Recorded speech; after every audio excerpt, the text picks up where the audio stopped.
భక్తిగా ఆరాధిస్తున్నారు, భక్తిగా ఉంటారు, ఆదివారము ఆరాధిస్తున్నారు, ఇది చేస్తున్నారు, అది చేస్తున్నారు, మళ్ళా సోమవారం నుంచి శనివారం వరకు కొల్లాడుతూనే ఉంటారు.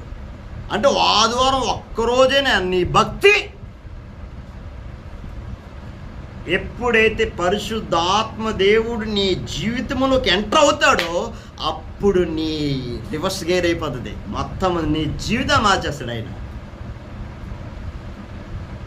అదొక్కటే, దేవుని ఆత్మతో నువ్వు నింపబడాలి. ప్రతి క్రైస్తవుడు పరిశుద్ధాత్మ శక్తితో ఎప్పుడైతే నువ్వు నింపబడతావో పరిశుద్ధపరుస్తాడు, నిన్ను రూపాంతరంగా మార్చేస్తాడు. యేసయ్య పోలికలు నీలోకి వస్తాయి.